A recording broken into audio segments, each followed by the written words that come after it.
हाँ जी बेटा, अब हम स्टार्ट करते हैं हमारा पार्ट नंबर 3, नादान दोस्त। इसका शीर्षक है नादान दोस्त। नादानी का मतलब क्या होता है हिंदी के अंदर? ना समझी में किया हुआ काम। यानी कई बार हम ऐसे काम कर जाते हैं कि हमें पता नहीं होता कि इसका कुछ नुकसान होने वाला है। हमारी फीलिंग्स, हमारी भावनाएं वो नहीं होती कि हम किसी का बुरा करने वाले हैं, लेकिन हमारे ना समझी में हमसे कुछ गलत काम हो जाता है, कुछ गलत हो जाता है। जैसे हम कई बार खेलते हैं, आप रिसेस में खेलते हो ना, सब बच्चे खेलते खेलते कई बार एक दूसरे के टक्कर लग जाती है, ना, और एक दोस्त को चोट लग जाती है, चोट लग जाती है। तो ये आपने सोचा थोड़ी था, आपने सब ये चीज सोची थोड़ी थी कि मैं किसी के टक्कर लगाऊंगा, वो मुझे उसे चोट लग जाएगी। ना समझी में काम हुआ ना, यानी नादानी में काम हुआ। ठीक है, अब हम स्टार्ट करते हैं चैप्टर रीड करना। आप मेरे साथ साथ ही रीड करेंगे, सब बच्चे अपनी बुक में रीड करेंगे। केशव के घर कार्निस, कार्निस होता है हिंदी में, इसका मीनिंग होता है कगार। यानी आपने देखा होगा आपके घर की जो विंडोज हैं, विंडोज के ऊपर एक स्लैब सी बनी होती है ना, एक स्लैब किनारा बना होता है। Yes. हाँ, उसको बोलते हैं उसको बोलते हैं कार्निस। कार्निस के ऊपर एक चिड़िया ने अंडे दिए थे। केशव और उसकी बहन श्यामा दोनों बड़े ध्यान से चिड़िया को वहां आते जाते देखा करते। दो बहन भाई की स्टोरी है ये, केशव और उसकी बहन श्यामा। केशव और उसकी बहन श्यामा, वो दोनों बड़े ध्यान से देखते थे कि उनकी घर की कार्निक्स पर एक चिड़िया वहां बार बार आती थी।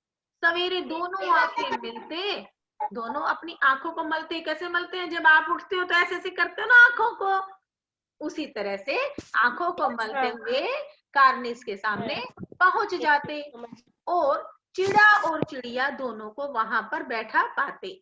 वो जब भी देखते थे ना, वो चिड़ा और चिड़िया दोनों वहीं उन्हें बैठे हुए मिलते थे। उनको देखने में दोनों बच्चों को पता नहीं कैसा इतना मजा आता था। दूध और जलेबी की भी सुध नहीं रहती थी उन्हें, मतलब उन्हें अपना नाश्ता करने की भी ध्यान नहीं रहता था, और उन्हें बड़ा अच्छा लगता था चिड़ा और चिड़िया को देखना। दोनों के दिल में तरह तरह के सवाल उठते।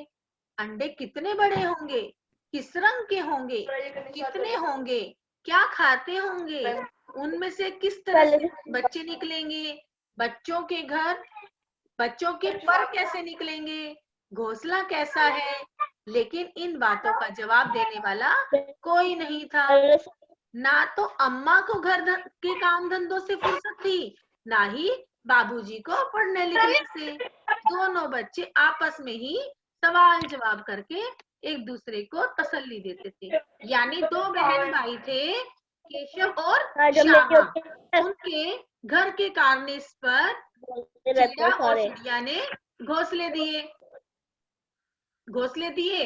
तो वो जब बार बार, वो क्योंकि बच्चे थे, वो छोटेपन में थे, उन्हें समझ नहीं थी इतनी, तो आपस में ही सोचते कि चिड़िया और चिड़ा के जो अंडे होंगे वो कौन से कलर के होंगे। सोचते रहते थे कितने बड़े होंगे, बच्चे इसमें से कब निकलेंगे, और जब निकल जाएंगे तो वो पंखों को कैसे यूज करेंगे, वो क्या खाएंगे। इस तरह के क्वेश्चन आंसर आपस में उनके मन में चलते थे, और अब आपस में ही दोनों बहन भाई आपस में बात कर लेते थे, जैसे आप लोग अपनी बहनों से भाइयों से करते हो ना, कोई भी प्रॉब्लम होती है तो वही काम ये दोनों बहन भाई करते थे। श्यामा कहती, क्यों भैया, बच्चे निकलकर फुर से उड़ जाएंगे। केशव विद्वानों जैसे गर्व से कहता, वैसे तो वो भी छोटा था, उसे ज्यादा नॉलेज नहीं थी, लेकिन क्योंकि वो बड़ा था तो अपने आप को बहुत विद्वान समझता था, और गर्व से कहता, नहीं री पगली, पहले पर निकलेंगे, बगैर परों के बच्चे कैसे बेचारे कैसे उड़ेंगे। श्यामा बच्चों को क्या खिलाएगी बेचारी।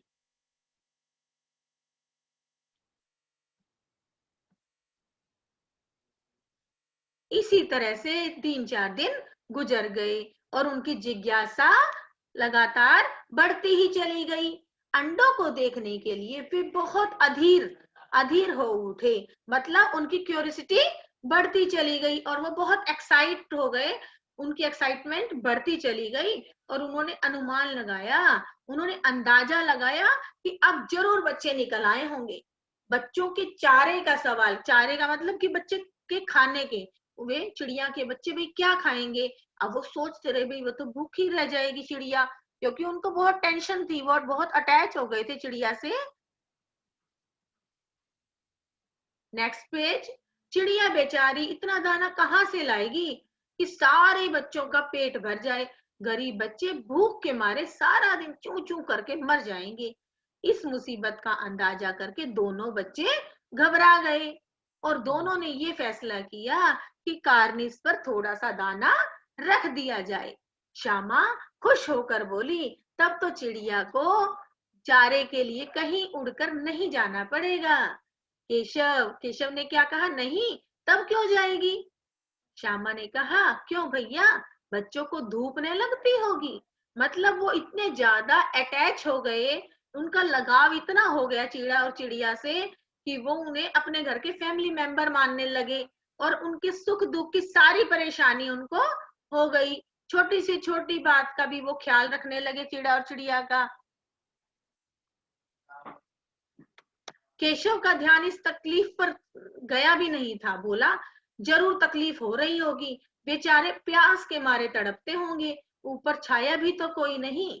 आखिर यही फैसला हुआ, यानी दोनों बहन भाइयों ने ये फैसला किया कि घोंसले के ऊपर कपड़ों की छत बना देनी चाहिए।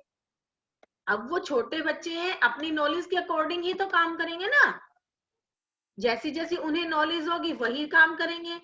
ठीक है, अब आगे देखो। पानी की प्याली और थोड़ी सी चावल के दाने रखने का भी प्रस्ताव स्वीकृत हो गया। यानी दोनों ने आपस में डिस्कशन की कि हम क्या करेंगे कि थोड़े से चावल के दाने डाल देंगे, रख देंगे और पानी रख देंगे और उसके उनके घोंसले के ऊपर किस चीज की छत बना देंगे, कपड़े की छत बना देंगे, ताकि उन्हें धूप नहीं लगेगी। और भूख प्यास का भी इंतजाम उन्होंने कर दिया। आपके जरूर आप सबसे छोटा, अभी आप सारे छोटे ही बच्चे हो, आपने कभी ना कभी जरूर ये काम किए होंगे अपने घर में। कभी कोई डॉगी, छोटा सा पप्पी आपकी गली में आया होगा, जरूर उसके खाने पीने का कुछ ना कुछ अरेंजमेंट किया होगा। किया है कभी किसी ने ये काम? Yes ma'am. है ना। इसी तरह से श्यामा और केशव के मन में वो सारी चीजें चल रही थी, उन्हें उनकी बड़ी चिंता हो रही थी। अब दोनों बच्चे बड़े चाव से काम करने लगे। श्यामा माँ की आंख बचाकर मटके से चावल निकाल लाई और केशव ने पत्थर की प्याली का तेल चुपके से जमीन पर गिरा दिया। मतलब एक उनके घर में एक पत्थर की प्याली यानी पत्थर की कटोरी थी, उसमें तेल रखा होगा। उसने क्या किया, चुपचाप तेल तो गिरा दिया और उसे खूब साफ करके उसमें क्या भरा, पानी भरा। अब चांदनी के लिए, चांदनी यानी उसके घोंसले पर छत बनाने के लिए कपड़ा कहाँ से लाए।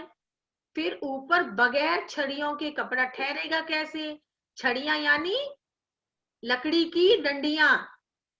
ठीक है, कैसे करें भाई, कैसे उसको, कैसे कपड़े को सेट कैसे करें। अब वो सोचने लगे कि कपड़े की सेटिंग कैसे की जाए। केशव बड़ी देर तक इसी उधेड़ बुन में रहा, मतलब कि कंफ्यूजन में रहा। आखिरकार उसने यह मुश्किल भी हल कर ली।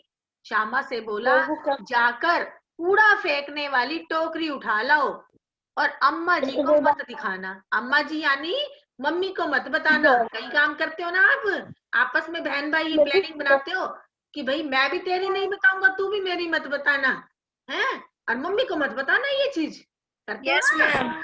हाँ, आगे देखो।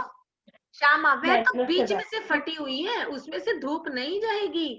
केशव ने कहा, झुंझलाकर कहा, झुंझलाकर यानी परेशान होकर कहा, तू टोकरी तो ला, मैं उसका सुराख बंद करने का कुछ ना कुछ कोई ना कोई हिकमत करूंगा, यानी कोई ना कोई जुगाड़ में लगाऊंगा। हिकमत यानी जुगाड़।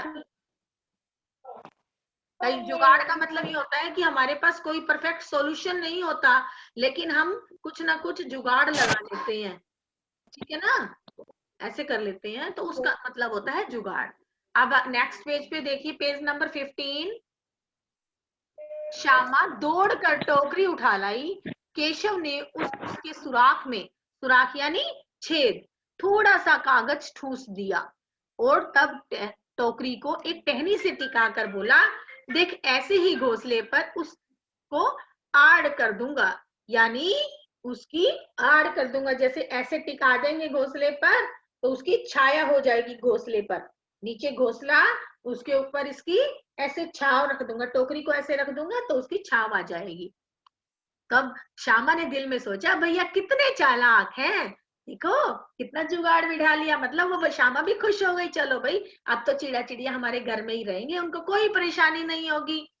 अब नेक्स्ट देखो, गर्मी के दिन थे, बाबूजी यानी पापा दफ्तर गए हुए थे, अम्मा दोनों बच्चों को कमरे में सुलाकर खुद भी सो गई।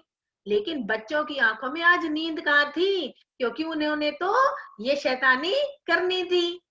अम्मा जी को बहलाने के लिए दोनों दम रो के आंखें बंद किए मौके का इंतजार कर रहे थे, यानी सोने की एक्टिंग कर रहे थे। वो दोनों बहन भाई क्या कर रहे थे, सोने की एक्टिंग कर रहे थे कि जैसे ही मम्मी अच्छे से सोए हम फटाफट उठ के और जल्दी से चिड़ा और चिड़िया के पास जाए। अब देखो जो ही मालूम हुआ कि अम्मा जी अच्छी तरह से सो गई हैं, दोनों चुपके से उठे और बहुत धीरे से दरवाजे की सिटकनी खोलकर दोनों बाहर आ गए। अंडों की हिफाजत, हिफाजत यानी सुरक्षा, हिफाजत यानी सुरक्षा, उसकी सेफ्टी की तैयारियां होने लगी। केशव कैमरे से एक स्टूल उठा लाया, लेकिन जब उससे काम न चला तो नहाने की चौकी लाकर स्टूल के नीचे रखी। आपको पता है ना, आप भी ऐसे ही करते हो, कोई चीज हाथ नहीं आती, ऊंचाई पर है तो हम क्या करेंगे, एक चेयर ले आएंगे या स्टूल ले आएंगे, कुछ ना कुछ ऐसे ही जुगाड़ बिड़ाते हैं ना। उन्होंने भी ऐसे ही किया। डरते डरते स्टूल पर चढ़ा केशव।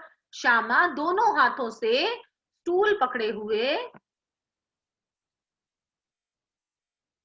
थी। स्टूल चारों टांगे बराबर न होने के कारण जिस तरफ ज्यादा दबाव था जरा सा हिल जाता, यानी स्टूल के जो चारों पैर थे ना वो एक जैसे नहीं थे, बार बार हिल जाते थे और वो केशव डर जाता था। श्यामा ने जल्दी से उसको अच्छे से पकड़ लिया। एकदम से जब ज्यादा हिलने लगा तो दोनों हाथों से केशव ने क्या किया, उस कार्निस को पकड़ लिया, उस कार्निस को पकड़ लिया। देखो अभी आपको पिक्चर में दिखाई दे रहा है, ये केशव ने देखो इसको पकड़ा हुआ ना, विंडो के ऊपर जो ये स्लैब बनी हुई है उसको पकड़ा हुआ ना दोनों हैंड से, है ना? Yes ma'am. हाँ जी, यही है कार्निस। Yes, ma'am. हाँ जी बेटा, ऐसा समझ में आ रहा है ना आपको? Yes, ma'am. ओके, अभी आगे देखो। वरना उतार कर बहुत मारूंगा, उतर कर बहुत मारूंगा। मगर बेचारी श्यामा का दिल तो ऊपर कार्निस पर था, उसका भी मन कर रहा था कि मैं भी कार्निस पर चढ़ जाऊं और एक बार जल्दी से ना, एक बार मैं भी चिड़ा और चिड़िया को जल्दी से देख लूं, उसके बच्चों को देख लूं। केशव ने जैसे ही जो ही कार्निस पर हाथ रखा, दोनों चिड़िया चिड़िया उड़ गई। केशव ने देखा कार्निस पर थोड़े से तिनके बिछे हुए। आपको पता है ना चिड़िया तो कैसे घोंसला बनाती है, अपनी चोंच से तिनका तिनका लेकर आती है और फिर उसको घोंसला बनाती है। ठीक है, अब श्यामा ने पूछा, जब जैसा उन्होंने सोचा था ना वैसा घोंसला नहीं था, जैसा उन्होंने अपने माइंड में जो इमेजिनेशन की थी घोंसला ऐसा होगा, वैसा नहीं था। श्यामा ने नीचे से पूछा, कै बच्चे हैं भैया? कै मतलब कितने बच्चे हैं भैया? केशव ने कहा 3 अंडे हैं, 3 अंडे हैं, 3, लेकिन अभी बच्चे नहीं निकले हैं। श्यामा जरा हमें भी दिखा दो भैया कितने बड़े हैं, क्योंकि उसको क्यूरियोसिटी हो रही थी, बार बार देखने का मन कर रहा था। आप जैसे ही बच्चे थे दोनों के दोनों। दिखा दूंगा, पहले जरा चिथड़े ले आ। चिथड़े यानी कपड़ों के टुकड़े, चिथड़े यानी कपड़ों के टुकड़े। अब उसने पूछा, बेचारे अंडे तिनकों पर पड़े हैं, नीचे उनके नीचे मैं बिछा दूंगा। श्यामा दौड़कर अपनी पुरानी धोती फाड़ कर एक टुकड़ा ले आई, कपड़े का एक टुकड़ा ले आई। केशव ने झुक कर कपड़ा ले लिया और उसकी कई तह, उसको कई तरह से फोल्ड करके, उस कपड़े को ऐसे फोल्ड करके बार बार, और उसके ऊपर क्या किया उसने, एक ऐसे बना लिया फोल्ड करके और गद्दी सी बना ली और उसे तिनकों पर बिछाकर तीनों अंडों को धीरे से उस पर रख दिया, मतलब उसका नरम मुलायम बिस्तर बना दिया। ठीक है ना। अब केशव दिखा दूंगा, पहले जरा टोकरी दे, ऊपर से मैं छाया कर देता हूँ, घोंसले के ऊपर ऐसी टोकरी रखूंगा तो छाया हो जाएगी। वो कहती है कि अब तुम उतर जाओ, मैं भी तो देखूं। केशव ने टोकरी को टहनी से उल्टी कर रखा और दाना और पानी भी ले आई, दाना और पानी की प्याली को भी रख दिया। अब उन्होंने, श्यामा बार बार कहती हमें भी तो चढ़ा दो भैया, क्योंकि उसका बार बार देखने का मन कर रहा था। तो वो केशव कहता है तू गिर जाएगी। बोली ना गिरूंगी भैया, तुम नीचे से पकड़े रहना। केशव ने, भैया कहीं तू गिरा पड़ी तो अम्मा जी मेरी चटनी ही कर डालेंगी, यानी अम्मा जी मेरी बहुत पिटाई करेंगी। अब अंडे बड़े आराम से हैं, जब बच्चे निकलेंगे तो उनको पालेंगे। उनको बड़ा मजा आ रहा था ये सब करने में, और वो सोचते थे जब अंडे से बच्चे निकलेंगे ना तो हम उन्हें पालेंगे। ठीक है, आगे से देखिए, दोनों चिड़िया बार बार कार्निस पर आती और बगैर बैठे ही उड़ जाती, क्योंकि है ना अब उन्हें अजीब सा लग रहा था। चिड़िया को ऐसे गद्दों पर रहना थोड़ी वो था, मजा नहीं आता था ना, और मतलब कभी आदत नहीं थी, चिड़िया कभी गद्दों पर रहती है। चिड़िया तो अपने पेड़ों पर तिनकों के घोंसले में रहती है। अब हम लोगों के डर से नहीं बैठती। केशव ने सोचा कि शायद वो हमसे डर गई है, इसलिए वो वहां पर नहीं बैठती, और चौकी जहां थी वहीं रख दी। अब केशव ने आंखों में आंसू भरकर कहा, श्यामा ने आंखों में आंसू भरकर कहा, तुमने मुझे नहीं दिखाया ना, मैं अम्मा जी से कह दूंगी। अम्मा जी जैसे जो कहेंगी बहुत मारूंगा, काहे देता हूँ, जैसे आप लोग करते हो ना। आपकी बहन कहती है तूने मेरा काम नहीं किया ना, मैं मम्मी से कह दूंगी, और आप कहते हैं अगर मम्मी को बताया तो मैं तेरी बहुत पिटाई करूंगा। करते हो ना आपस में ऐसी चीजें। उसी तरह उन दोनों बहन भाइयों में चीज चल रही थी। इतने में से कोठरी का दरवाजा खुला और माँ जाग गई, और माँ ने कहा तुम दोनों कब बाहर निकल आए? मैंने कहा था ना कि दोपहर को बाहर नहीं निकलना। किसने किवाड़ खोले? केशव ने किवाड़ खोला था, लेकिन श्यामा से ने ये बात नहीं कही। उसने सोचा भैया पिट जाएंगे, जैसे आप लोग करते हो, शरारत करने के बाद दोनों बहन भाई एक हो जाते हो, एक पार्टी हो जाती है दोनों की, कि ना वो आपकी बताता है ना ही आप उसकी बताते हो। आगे देखिए, माँ ने दोनों बच्चों को डांट डपट कर फिर कमरे में बंद कर दिया। और आप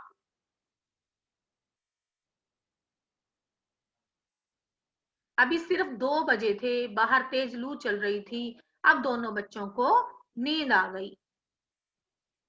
अब दोनों बच्चों को नींद आ गई। हाँ जी बच्चे, चैप्टर आपको समझ में आया सबको? Yes, ma'am. ओके बच्चे। Yes, ma'am. ओके बच्चे, आज हम Yes, इतना ma'am. आज हम इतना ही रीड करेंगे। ओके, और इतना हम रिवाइज Okay, करेंगे, ma'am. रीड करेंगे दोबारा अपना, और फिर कल फिर मिलेंगे क्लास में।